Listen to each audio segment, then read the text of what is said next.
आज साधारणतंत्र दिवस बा गणतंत्र दिवस।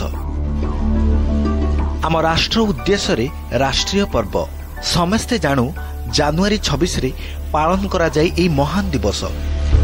प्रतिटी भारतीयों पई आजिर दिन बेस गुरुत्वपूर्ण, किंतु एही दिवस पालन पछर कारण कौन आपण यह जानिबा निहाती दरकार। सारा देश पालन करने जाउची गणतंत्र दिवस। आजिर दिन आम भारत पाई महान दिवस।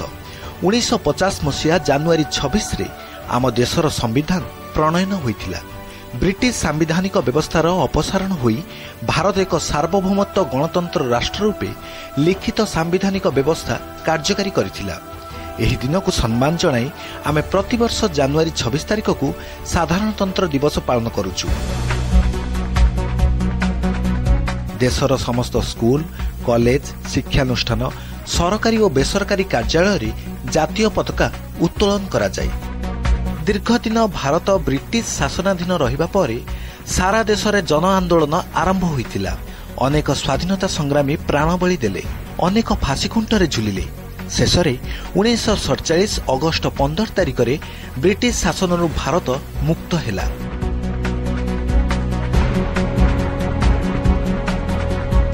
स्वाधीनता पाइबार प्राय 2.5 वर्ष पर भारत निज संविधान प्रणयन करिबारे सक्षम होइथिला। प्राय 2 वर्ष 11 मास एवं 18 दिन पर 1950 मसीहा जनवरी 26 रे संसद रे भारतीय संविधान अनुमोदन होइथिला। परे भारतीय गणतांत्रिक गणराज्य भावरे निजको घोषणा करिथिला। तीनोटी राष्ट्रीय दिवस मध्यरु गणतंत्र दिवस हेउची गोटिए। आजिर दिन रे दिल्ली रे स्वतंत्र प्यारेड आयोजन करा जाय। कार्यक्रम आरंभ रे महामहिम राष्ट्रपति पताका उत्तोलन करी मिलित प्यारेड रे अभिवादन ग्रहण करिथांती। देश तथा विदेश रे रहुथिबा भारतीयों पई एही दिवस पालन करिबा एक सम्मानर विषय। देशर समस्त राज्य राजधानी रे गणतंत्र दिवस को आनंद उल्लासर सह पालन करा जाउथिबा बेले देशर राजधानी नुआ दिल्ली रे आडंबर सहकारे यह पालन होइथाय।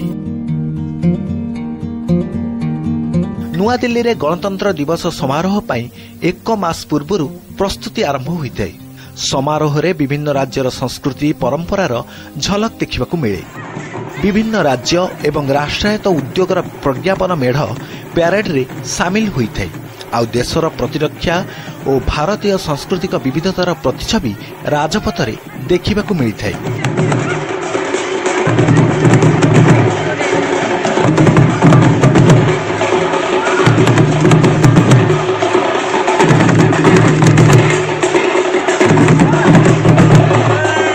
प्यारेड रे भाग नै जल, स्थल और वायुसेनार जवान माने विभिन्न दुस्साहसिक कौशल प्रदर्शन करिथांती।